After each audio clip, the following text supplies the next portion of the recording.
Las opiniones aquí realizadas son responsabilidad de quien las emite y no reflejan la opinión de ninguna empresa o persona asociada a la industria cinematográfica. Los temas aquí presentados son para entretenimiento e información. Los derechos de las obras comentadas son de sus respectivos autores. Bienvenidos una vez más al podcast donde hablamos de cine y un poquito más. Soy Quique Cinéfilo y en esta ocasión vamos a hablar de las películas apocalípticas. Bueno, ya va a terminar el año y quién sabe si vaya a terminarse el mundo, pero bueno, vamos a hablar de este tipo de películas, vamos a hablar de en qué rubro caen cada una de ellas, si son pre, post o que nos muestran los hechos que nos llevan a esos eventos. Obviamente hay muchas ramas y vamos a hablar un poquito acerca de ellas. Los invito a que me sigan a través de mis redes sociales, Facebook, X, Threads, Instagram, TikTok. Ahí los espero con sus mensajes, sugerencias y pues cualquier comentario que nos quieran dejar para este programa. Quédense con nosotros, va a estar interesante. Bienvenidos.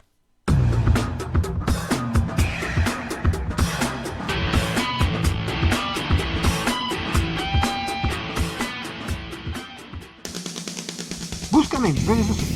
Todos los Quiques van con K. En Facebook, búscame como Quique Cinéfilo Oficial.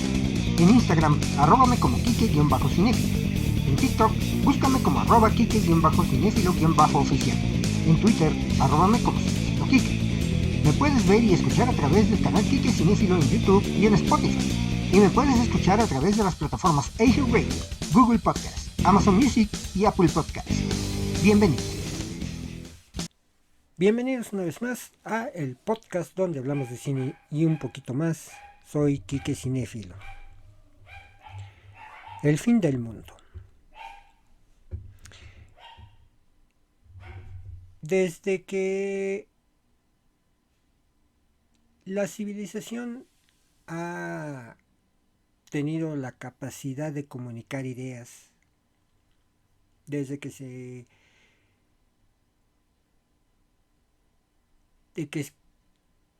desarrolló el lenguaje, siempre ha habido historias acerca de cómo pudiera terminar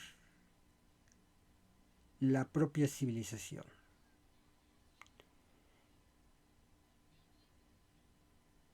Sin caer un tanto en la cuestión religiosa. Un ejemplo claro de cómo se muestra el fin del mundo con muchas coincidencias aparte de lo que ha venido sucediendo últimamente está asentado en la Biblia, en la parte llamada el libro del Apocalipsis.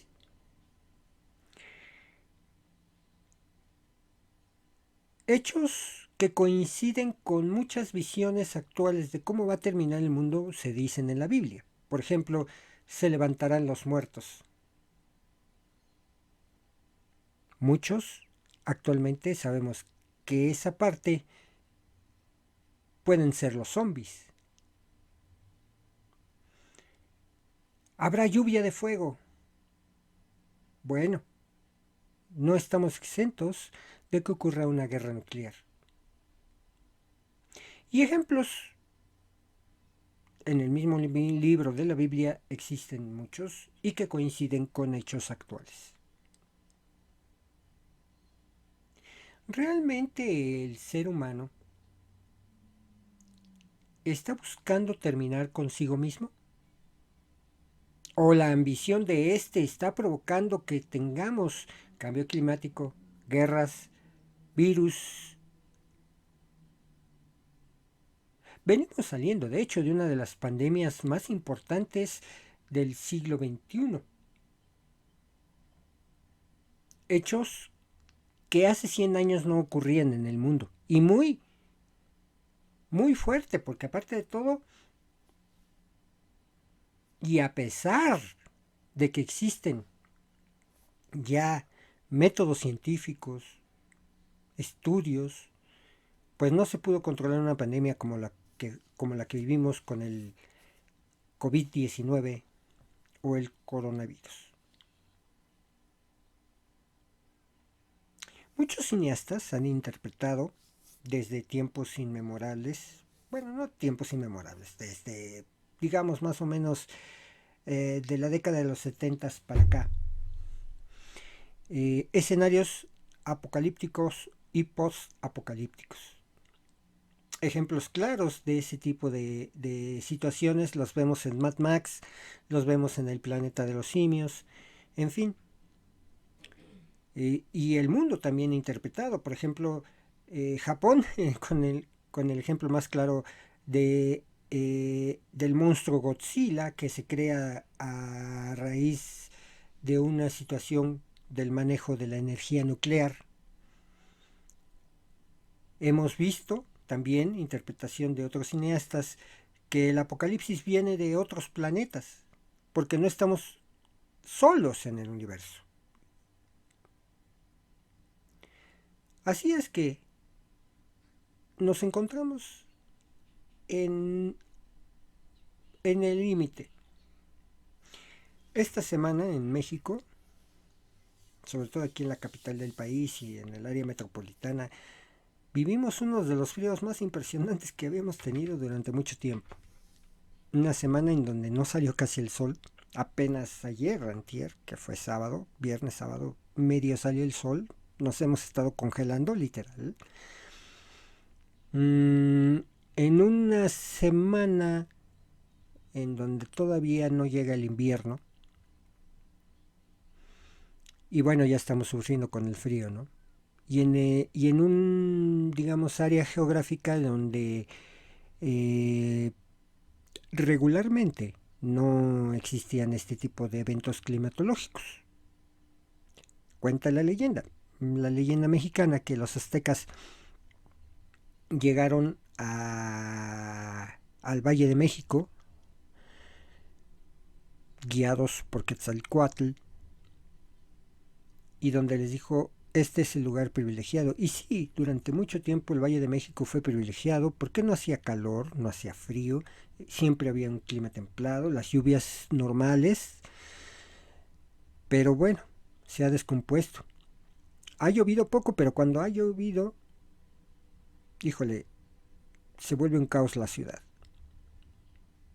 Calor, este año hubo un calor impresionante y ahorita también está haciendo mucho frío.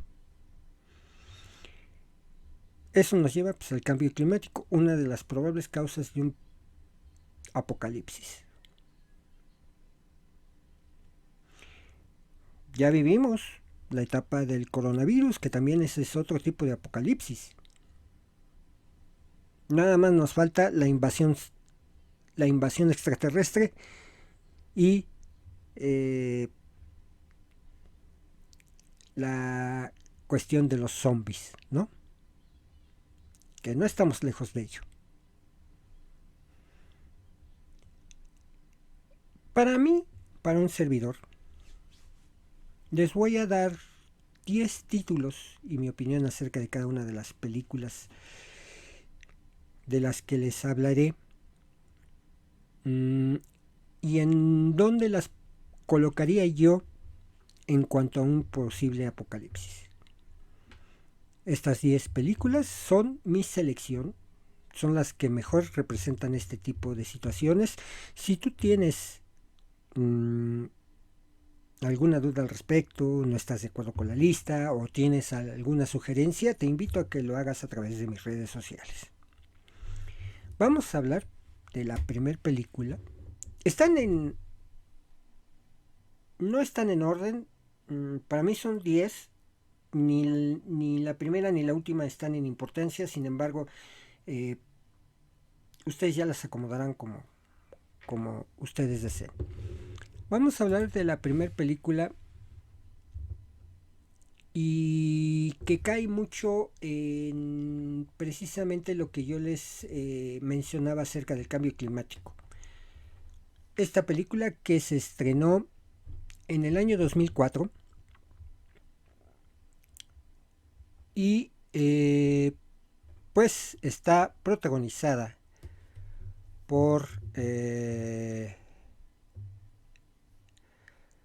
por los actores Dennis Quaid, Jake Gyllenhaal, Ian Holm, Emmy Rossum y Sela Worth. Se trata de The Day After Tomorrow, el día después de mañana en Latinoamérica y el día de mañana en España. Esta película que dirige el alemán Roland Emmerich y que está basada en el libro The Coming Global Superstorm de Art Bell y Whitley Strieber. Esta película retrata los efectos climáticos catastróficos tras la interrupción de la circulación del Océano Atlántico Norte en estos eventos climáticos que, bueno, pues conducen a un enfriamiento global y a una nueva era del hielo. Esta película que pues sí tuvo un éxito comercial moderado, fue filmada en Toronto y Montreal. Es la película de Hollywood más taquillera en Canadá, realizada en Canadá, y recibió críticas mixtas. Tras su lanzamiento, los críticos la elogiaron mucho, sobre todo por sus efectos especiales, pero criticaron muchas inexactitudes científicas que tiene esta misma. Como todo, es una película. No es nada científico, por supuesto. Esta película pues retrata, como les digo, un evento climático que, bueno, pues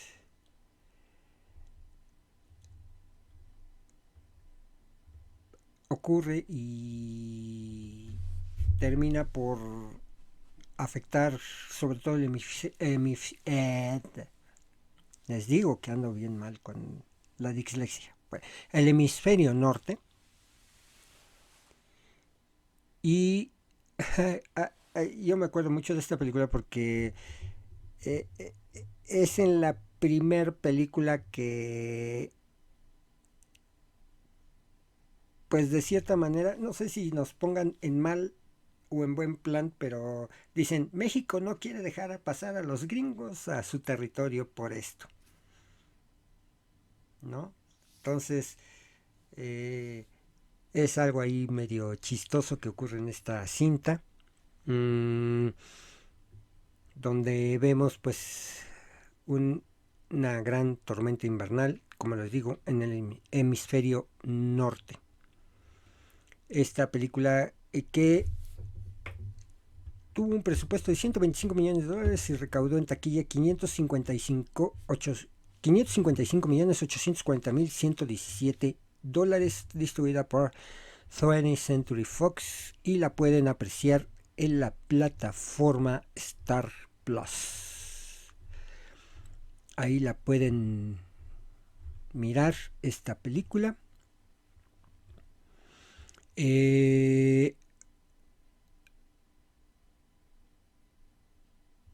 Fue criticada de cierta manera porque esta película se hizo 3 años después de los eventos del 11 de septiembre y a Roland Emmerich pues le llovió en su milpita después de que mostrara en su película una Nueva York destruida. Pero bueno, pues es una película al fin y al cabo, ¿no? Entonces,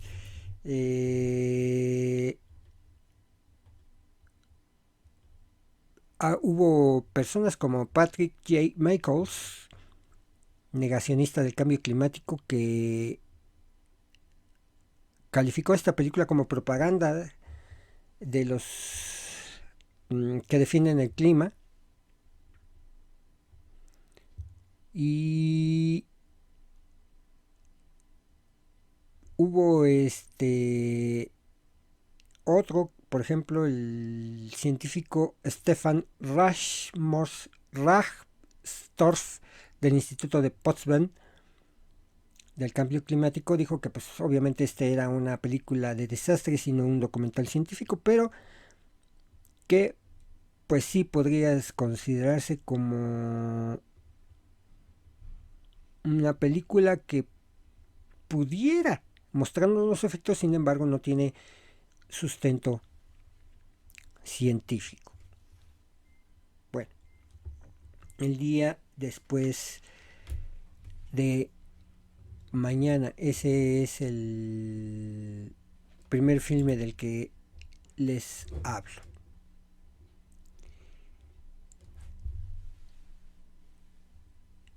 No es la primera de este tipo de la que les voy a hablar, pero tampoco es como que para ignorar. Y de hecho, no es la primera versión de esta película.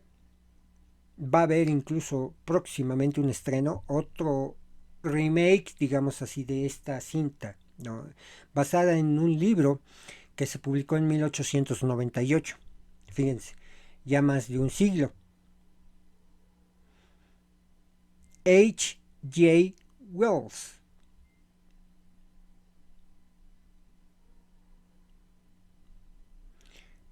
De hecho, de esta novela se cuenta que aquellos años 50 Orson Welles la narró para la radio, y gente que escuchó esa narración de Orson Welles creyó que de veras estaba ocurriendo. Se trata de La Guerra de los Mundos. De la versión que les voy a hablar, un poco más cercana a la descripción que hace la novela de H.G. Wells, está protagonizada por Tom Cruise, Dakota Fanning, Justin Chaunin, Miranda Otto y Tim Robbins. Esta película se estrenó el 23 de junio de 2005. En donde pues que tuvo una buena recepción por parte de la crítica. Tuvo un presupuesto de 132 millones de dólares y terminó recaudando 704.745.540. Esta cinta comienza con la narración de la novela por quien la realiza en la película Morgan Freeman, y en donde se reflexiona cómo la humanidad estaba tan ocupada en sus propias preocupaciones que nunca se había percatado de que estaba siendo vigilada por extraterrestres de intelecto superior e intenciones siniestras.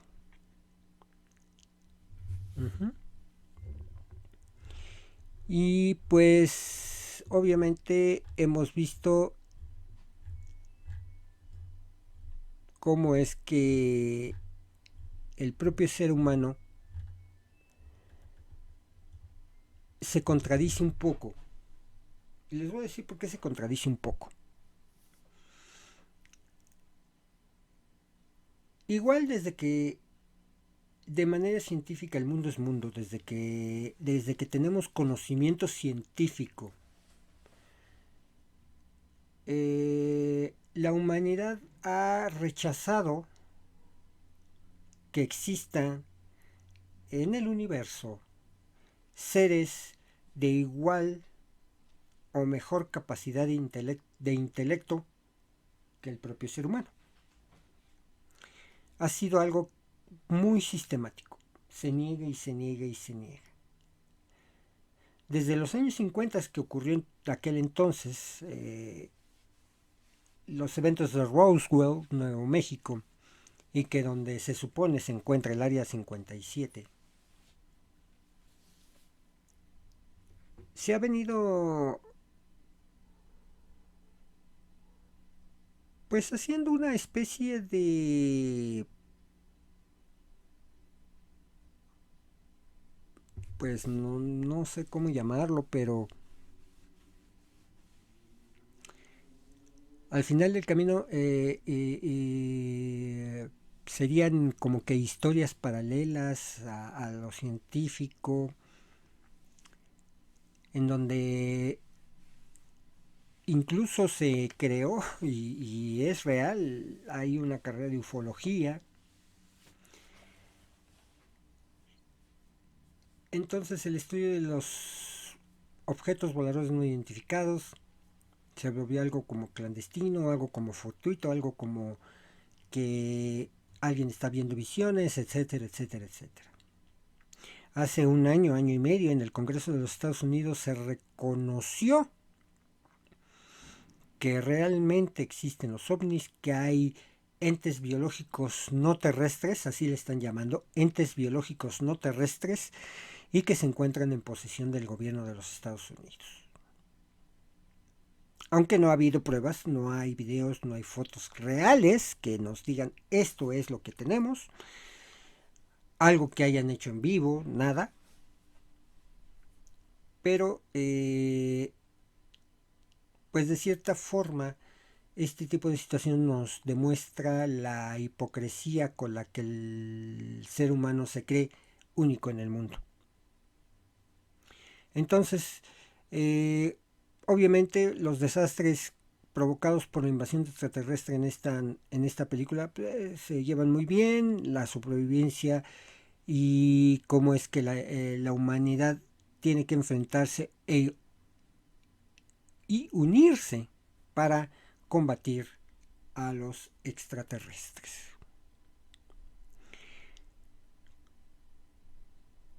¿Cuál es tu opinión al respecto? Déjame tu opinión a través de mis redes sociales. Yo sí creo en los extraterrestres. Yo no creo que seamos los únicos en el universo. Falta ver si llegan en buena onda o nos quieren exterminar. Ya veremos. Bueno.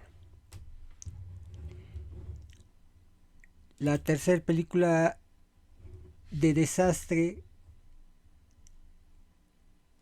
Esta, cuando yo la fui a ver al cine, me encantó.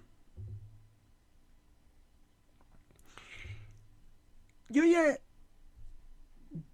igualmente desde el finales de los años 70, principios de los años 80, con las películas de George A. Romero, había disfrutado de esa interpretación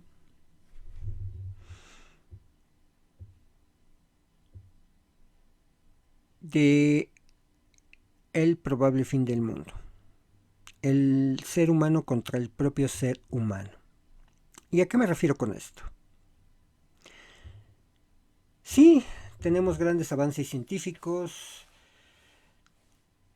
hemos logrado controlar enfermedades que en los siglos XIX y XX habían minado a la población mundial, poliomielitis, sarampión,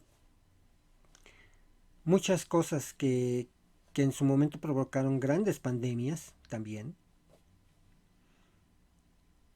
Sin embargo, ante la búsqueda de mejorar al ser humano, de mejorar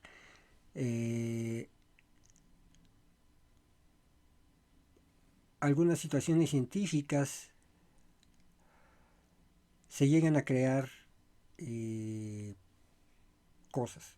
Y me voy a detener tantito antes de hablar de esta película porque un ejemplo de ese tipo de cómo se maneja el ser humano se encuentra en la película Misión Imposible 2. La trama de esta película está precisamente vinculada a la creación de un virus y de una vacuna. Y cómo es que alguien puede en su momento, por intereses económicos, manipular ese tipo de cosas.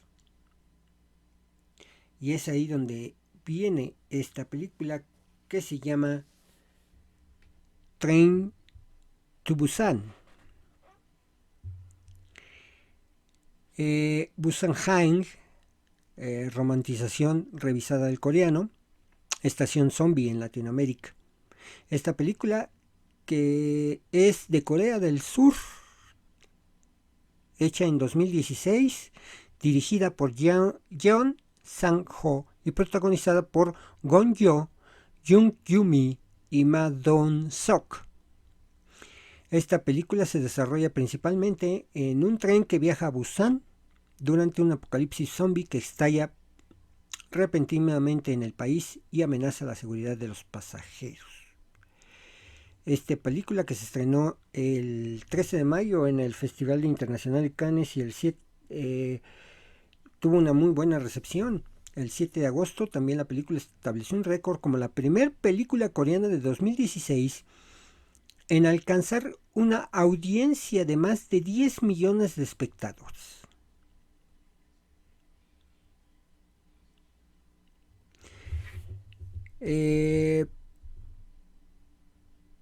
Esta película, que de hecho tuvo un presupuesto de 8.5 millones de dólares, terminó recaudando 98.5.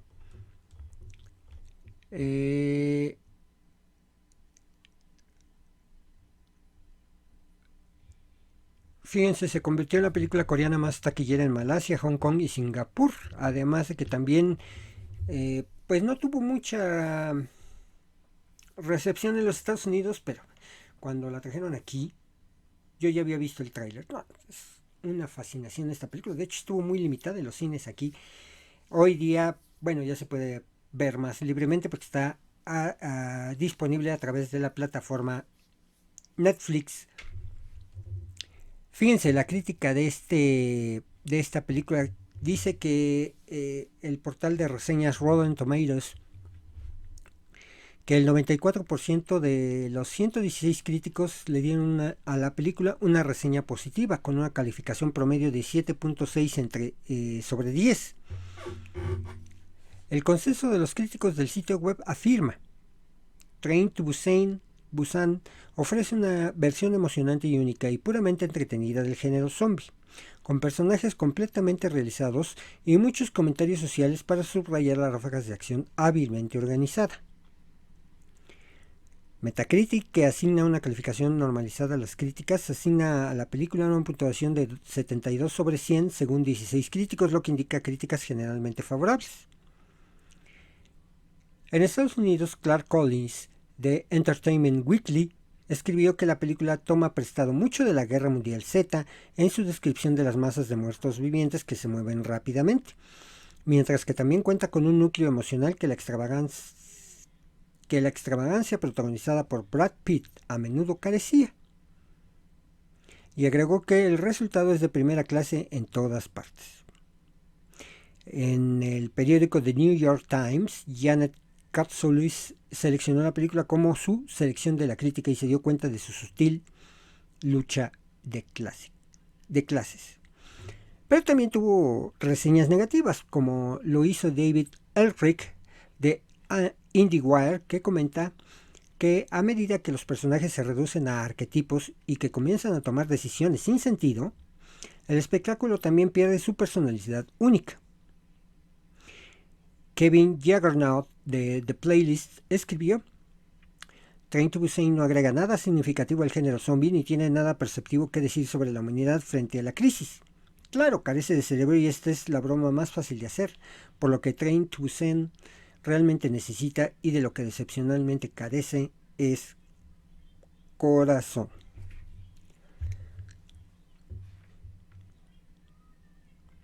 A mí me gustó mucho esta cinta de Train to Busan. Digo, nadie es perfecto, ¿verdad? Pero además que tiene la particularidad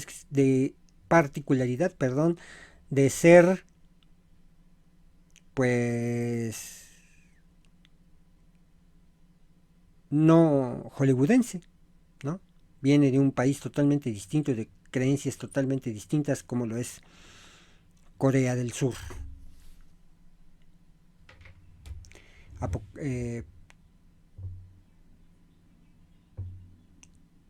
Tren a Busan.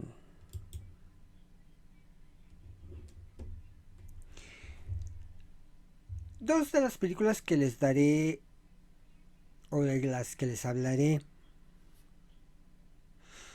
también implican mucho, y aguas, porque estamos ahorita en ese punto de quiebre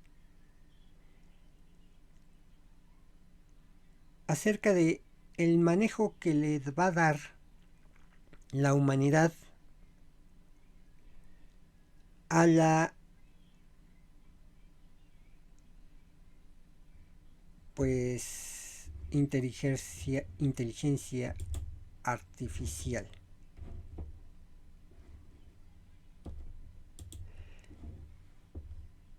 Eh,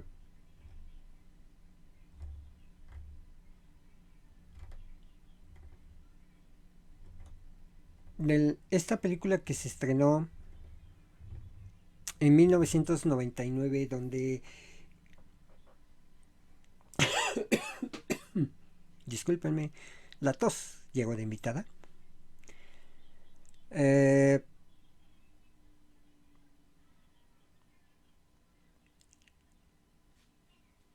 nos adentra esta cinta a las decisiones que el ser humano toma, ¿no? Para vivir mejor. Hay muchas películas que retratan esto de manera amable, como lo fue El hombre bicentenario, pero hay otras que, y estas dos, y esta primera sobre todo, nos plantea un futuro donde los seres humanos han sido esclavizados por las máquinas y las inteligencias artificiales creadas.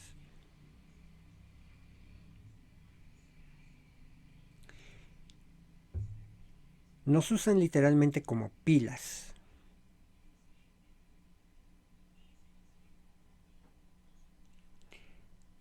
Y aquellos pocos seres humanos que se han logrado zafar de eso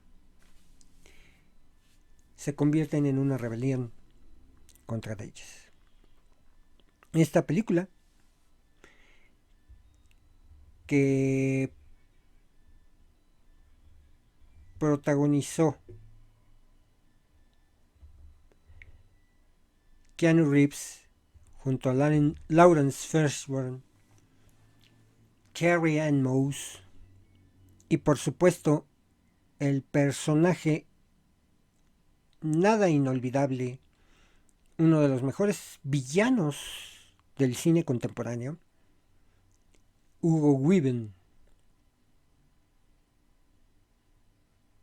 Estoy hablando de Matrix.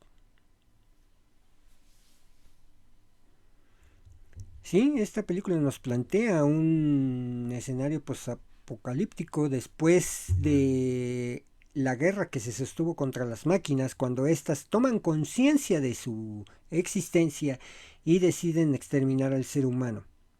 El ser humano incluso tiene que tomar la decisión en esta película de destruir el planeta para evitar que las máquinas siguieran viviendo, ya que éstas ya se alimentaban a través de la energía solar. Sin embargo, pues no sirvió de mucho. Y es por eso que las máquinas deciden esclavizar a los seres humanos y convertirlos literalmente en pilas. Esta cinta que además plantea muchísimo la situación de la programación electrónica, lo que vemos hoy día en los teléfonos celulares, en la computadora, la inteligencia artificial, es muestra de lo que puede suceder hoy día con el famoso chat GPT y todas las inteligencias artificiales que se están creando, que sí, sirven para facilitarle la vida al ser humano. Sin embargo, hay que tener mucho cuidado con lo que suceda con estas inteligencias artificiales. La película de Matrix, que ya hemos hablado un poco acerca de ella, pero pues entre sus 4 películas que tuvieron un presupuesto de 363 millones de dólares, han recaudado 1.632.989.142 dólares. Una de las franquicias más exitosas del cine, pero que sí nos muestran sobre todo la primera película, obviamente, este futuro apocalíptico al que podemos llegar. Matrix. Nos vamos a adentrar un poquito más en el cine comercial.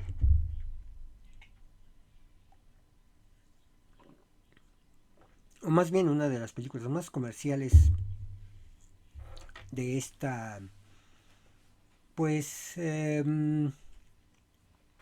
lista. Uh-huh. Nos vamos a adentrar en la película World War Z, Guerra Mundial Z. Esta película de 2013, dirigida por Mark Foster, fue protagonizada por Brad Pitt y que está basada en la novela homónima de Max Brooks.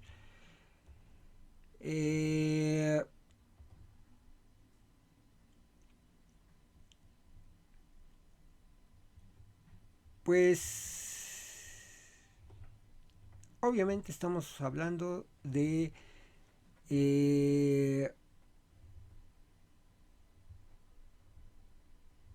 que el apocalipsis zombie. Aquí se retrata que de algún modo las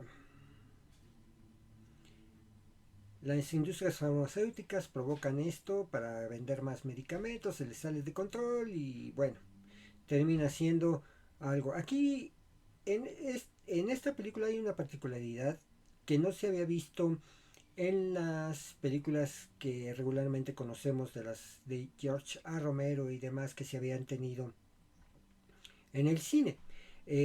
Y esta particularidad es que los zombies tienen la habilidad de ser veloces, incluso un tanto hasta de ser inteligentes, ¿no? Se supone que el zombie no piensa, pero de algún modo sus acciones son inteligentes. Entonces, esto hace que se vuelva un poco más difícil terminar con las hordas, como le dicen aquí, de zombies. Una de las cosas que a mí no me gustó tanto es que le dieran una, pues, solución no tan fácil, bueno, más bien fácil a la película, porque dentro de su argumento resulta ser que con una simple gripe ya empezaron a detener la infección del virus zombie. Te enfermabas de gripe y ya no te volvías zombie. No con esto quiere decir que nos vayamos a volver a enfermar de gripe, porque si no van a creer que es coronavirus y otra vez nos encierran. Así es esto de Guerra Mundial Z, que pues no es una de las mejores películas ni una de las mejores actuaciones de Brad Pitt.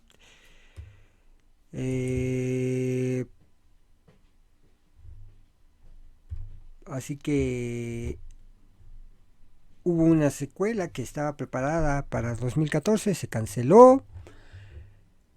En fin, bueno, pues así es esto con Guerra Mundial Z. Lo único bueno de esta película es que de cierta manera unió a muchas nacionalidades. Esta película tuvo un presupuesto de 190 millones de dólares y recaudó a nivel mundial 540 millones 7.876 dólares.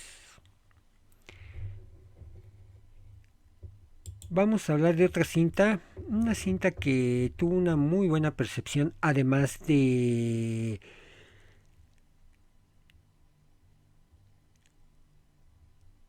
que fue el primer gran éxito de un director y guionista mexicano, de los llamados tres amigos del cine en los Estados Unidos, y que en 2006 pues llegó a Hollywood y hizo esta cinta, Children of Men, Hijos de los Hombres o Niños del Hombre. Esta película de 2006, como les decía yo, Está dirigida y coescrita por el cineasta mexicano Alfonso Cuarón. El guión está basado en la novela homónima de P.D. James de 1992.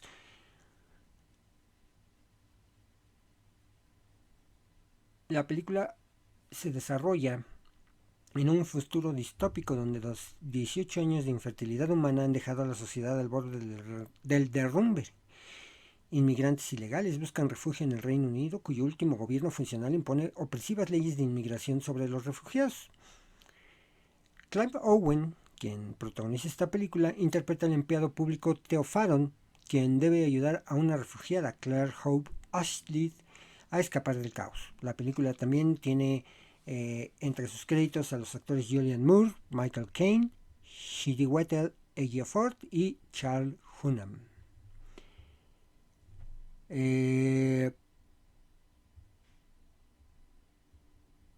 Esta, a pesar de ser una película de ciencia ficción, fue nominada a 3 premios de la Academia: Mejor Guión Adaptado, Mejor Fotografía y Mejor Montaje. Fue nominada a 3 premios BAFTA, ganando Mejor Fotografía y Mejor Diseño de Producción, y 3 Saturn Awards, ganando el premio a Mejor Filme de Ciencia Ficción. Esta cinta muy buena, que bueno, pues crea otro tipo de apocalipsis, ¿no? ¿Qué va a pasar en el momento en que el ser humano ya no pueda seguir reproduciéndose? Y no quiero con esto justificar que ahorita seamos... que estén naciendo casi 3 millones de niños a diario en el mundo. Imagínense qué locura.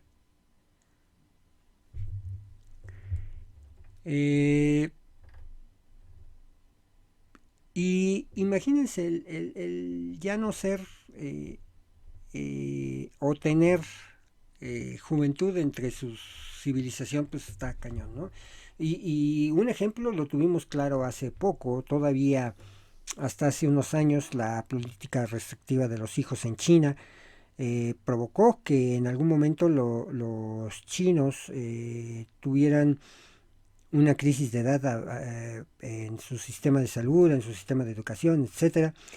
Hoy día pues ya los dejan a tener 1 o 2, dependiendo del tipo de circunstancia que tengan, pero pues sí tuvieron su etapa de política restrictiva en cuanto a la fertilidad se refiere, ¿no? Y obviamente pues la cuestión de la religión. De hecho se dice que, por ejemplo, esta película del viaje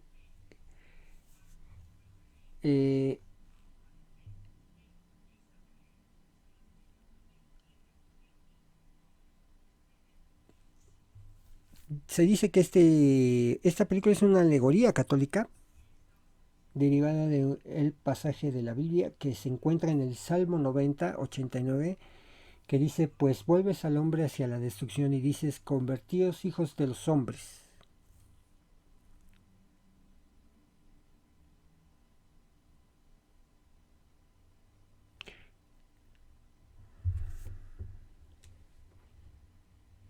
Entonces pues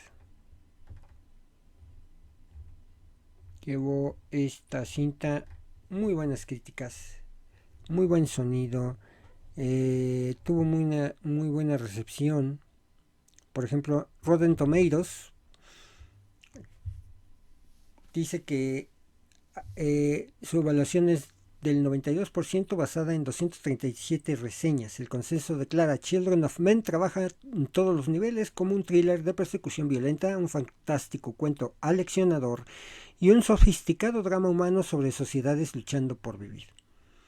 Metacritic dice que el filme tiene una calificación de 84/100 basada en 38 reseñas, indicando aclamación universal. Dana Stevens de Slate lo llamó el heraldo de otro bendito evento, la llegada de un gran director con el nombre de Alfonso Cuarón. Stevens elogió las escenas de la persecución automovilística y las batallas como 2 de las más virtuosas secuencias de persecución single shot que se ha visto. Manohla Dargis del New York Times llamó al filme un thriller políticamente magníficamente dirigido, lloviéndole reconocimientos en las largas escenas de persecución. Fácilmente uno de los mejores filmes del año, dijo Ethan Alter del Film Journal International, con escenas que te deslumbran con su complejidad técnica y virtuosidad visual. Jonathan Bromley de Independent elogió la precisión del retrato de Cuarón del Reino Unido, pero criticó algunas de las escenas futuristas como las típicas fantasías futuristas. La encuesta sobre los mejores filmes de 2006 a los críticos de Film Comment clasificó el filme como número 19, mientras que la encuesta de lectores de 2006 la clasificó como número 2. En su lista de mejores películas de 2006, The A.V. Club, el San Francisco Chronicle, Slate y The Washington Post la colocaron en el número 1. El Entertainment Weekly la clasificó como séptimo en su lista de mejores 10 películas de la década, diciendo: el filme distópico de 2006 de Alfonso Cuarón nos recordó que hay secuencias de acción cargadas de adrenalina y que funcionan mejor cuando el futuro luce tan mugriento como hoy.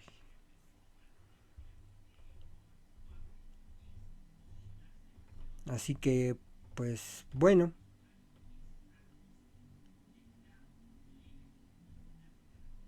Ahí tienen ustedes esta película, muy buena, hay que verla.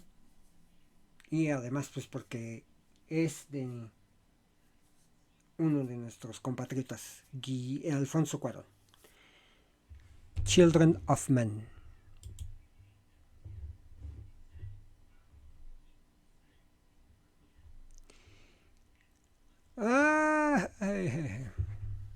Otra de zombies, contemporánea, que se estrenó en el Reino Unido en el 1 de noviembre de 2002 y el 27 de junio de 2003 en Estados Unidos.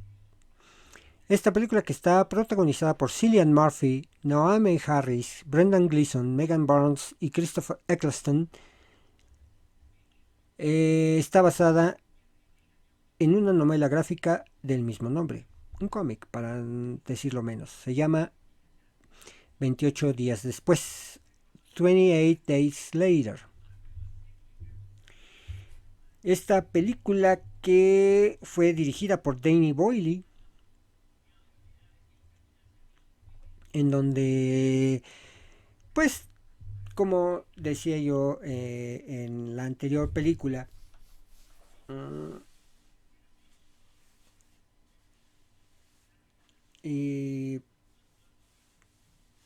pues por querer hacer bien las cosas a veces les salen mal, y en este caso pues hay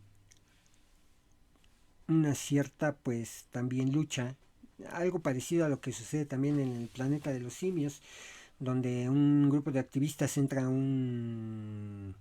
la Universidad de Cambridge y pues ahí destruyen todo y liberan un virus que se convierte en un virus zombie. Este virus es una variante de la rabia con la que estaban experimentando. Obviamente, pues después de que su protagonista cayera en coma durante 28 días, se despierta ya con un mundo que está pues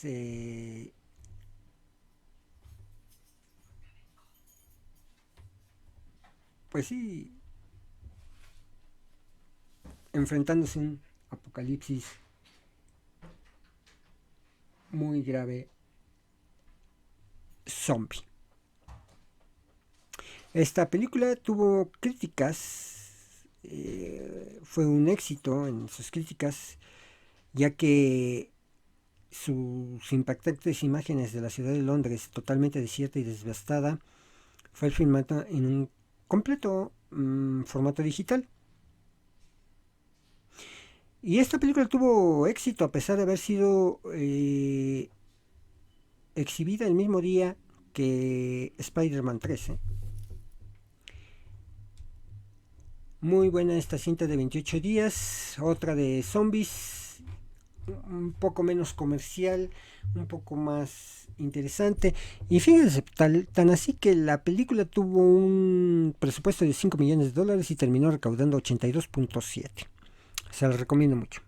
28 días después.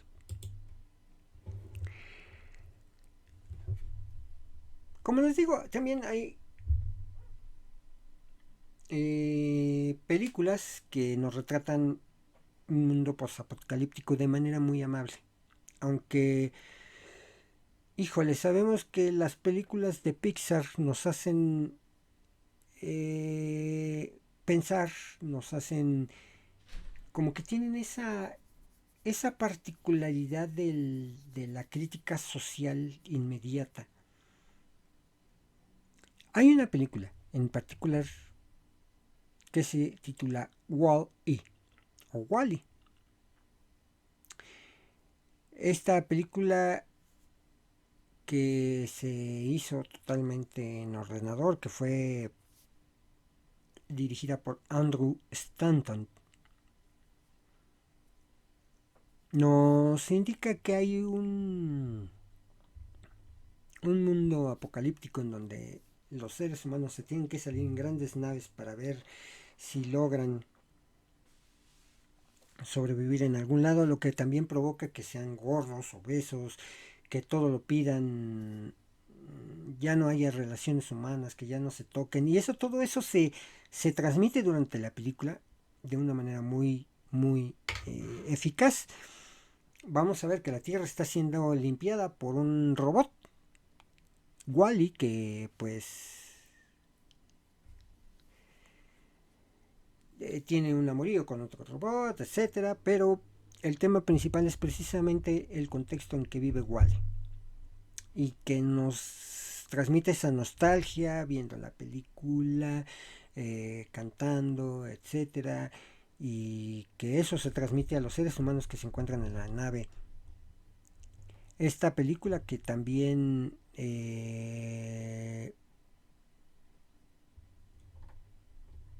pues sí nos lleva a ese tipo de naves y de situaciones.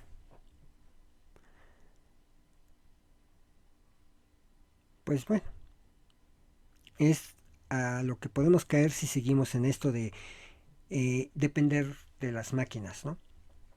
En Wall-E. Esta película que recaudó que fue producida con $180 millones, recaudó 521, perdón, ando medio disléxico, discúlpenme, 521 millones 311 mil 890 dólares.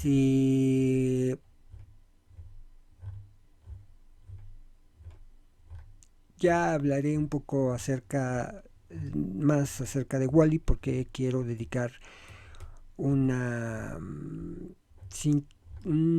podcast. Yo creo que va a ser de dos, porque son muy extensas, hay que hablar muy extensamente de las películas de Pixar, que además nos dicen que tienen conexión unas con las otras. Entonces vamos a hablar acerca de ello en otro podcast. Vamos a adentrarnos en ellas. Y pues, ¿qué les digo? Muy buena película, pero sí, de verdad nos hace pensar mucho. Wall-E.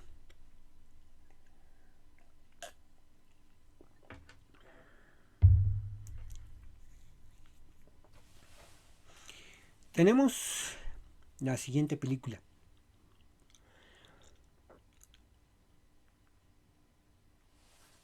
Muy comercialota.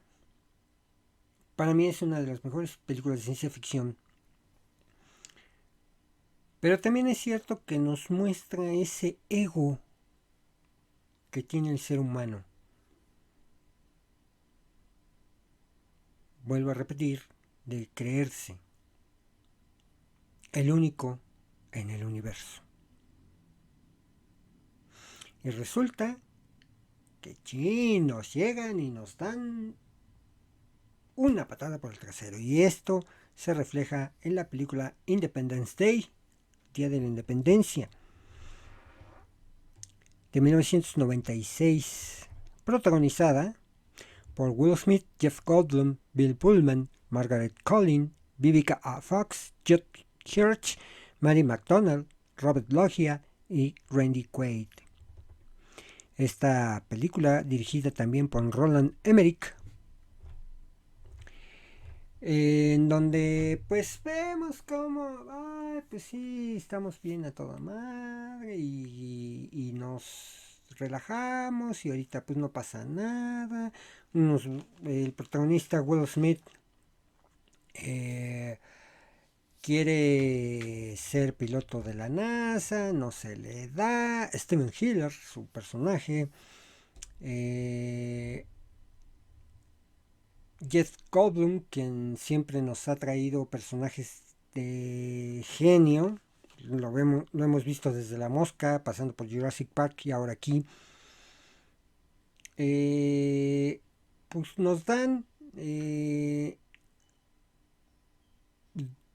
pues la historia que coincidentemente cae en la fecha histórica de los Estados Unidos de Norteamérica, de su independencia, y híjole, nos dan esa situación de, ay, pues llegan los, eh, empiezan a caer o llegar las naves extraterrestres, todo el mundo se apanica y de repente, ¡pum!, nos empiezan a dar con todos los extraterrestres y obviamente el heroísmo de los norteamericanos, que ellos tienen todo, ya de cierta manera se reconoce que hay ahí con el gobierno, que hay extraterrestres, bla, bla, bla. Y bueno, a pesar de ser muy comercial, a mí me gusta, en particular me gusta mucho. A mucha crítica no le gusta esta película, pero no deja de retratar, como les digo, esa vanidad del ser humano de creerse solo en el universo. Y nos va a salir caro, señores, porque si no nos preparamos, y yo no lo estoy diciendo como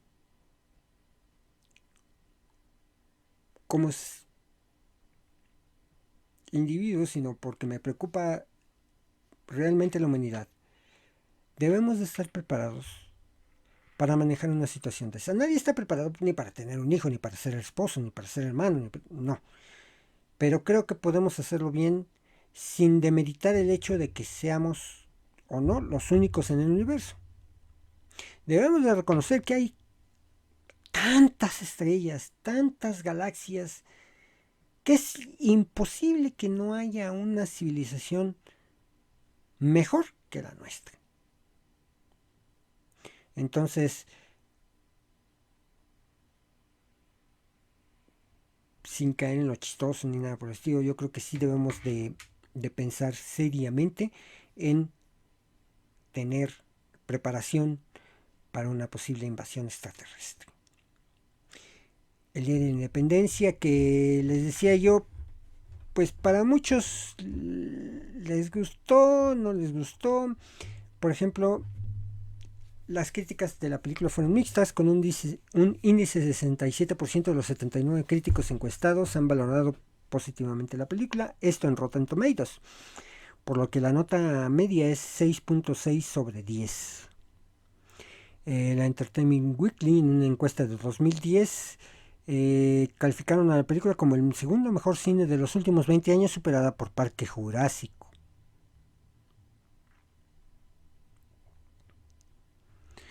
Mick LaSalle del San Francisco Chronicle otorgó a la película su calificación más alta, declarándola la apoteosis de las películas de aventuras espaciales basadas en cómics.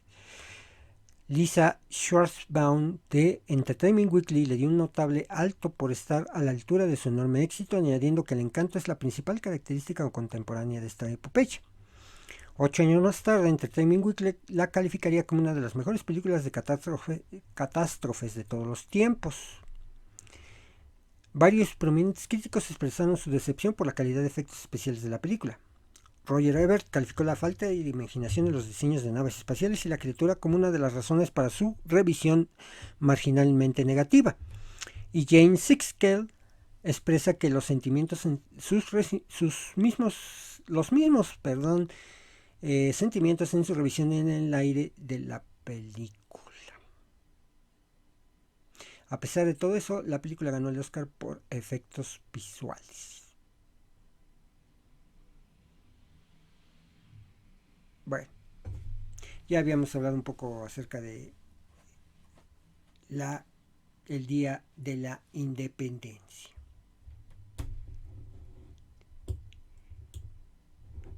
Y decía yo con Matrix que mucho cuidado con la inteligencia artificial. Mucho cuidado. El mismo ser humano tiene que ser inteligente para no permitir que la propia inteligencia artificial sea utilizada con otros fines o que la propia inteligencia artificial cree su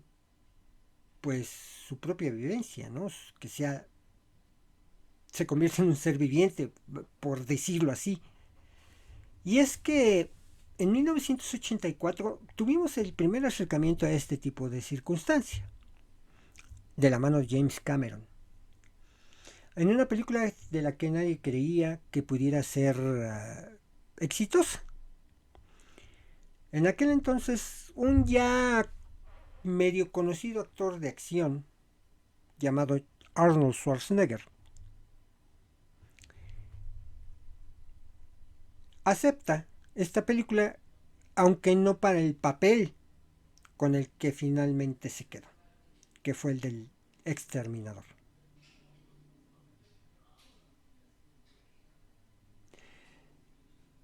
Esta película, que se estrenó en 1984, llamada The Terminator o El Exterminador en Latinoamérica,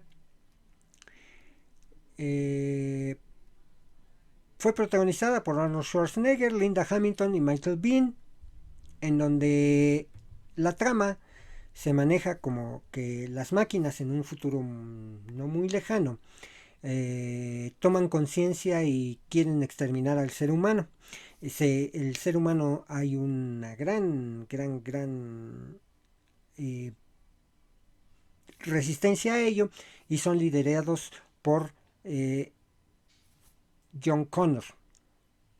Pero para que John Connor no llegara a ser el líder contra las máquinas, un asesino cyborg es mandado a 1984 para que mate a la mamá de Sarah Connor, interpretada por Linda Hamilton.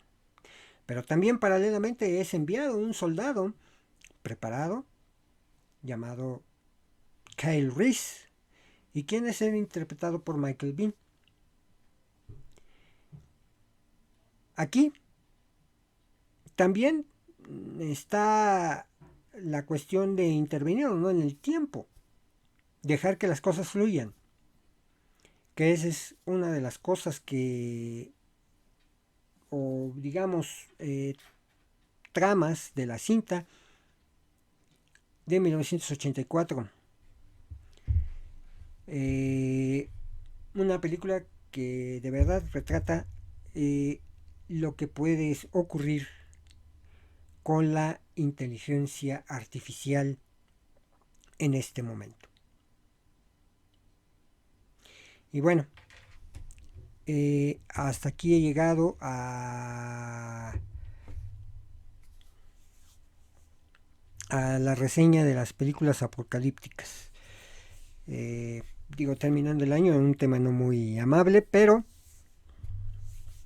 ya quería yo hablar de este tipo de películas. Se las recomiendo mucho. Hay algunas que están disponibles en las plataformas, hay otras que no. Hay que irlas buscando. Con eso que ya hay infinidad de plataformas, puedes encontrarla en alguna de estas: Prime, Netflix, HBO Max, Star Plus, Paramount Plus, Apple TV, MGM Channel, en fin. Pero bueno, pues sí, este es el tema de esta semana. Yo creo que muy sustancioso. ¿Qué opinas acerca del tema? ¿Te gusta la selección de películas que realicé? Déjame tus comentarios en mis redes sociales: Facebook, Twitter o X, Instagram, Threads, TikTok. Vean y escuchen el podcast donde hablamos de cine y un poquito más a través de las plataformas YouTube y Spotify. Y las pueden seguir escuchando también a través de las plataformas Asia Radio, Amazon Music, Apple Podcast, Google Podcast y algunas otras más que están disponibles para ustedes.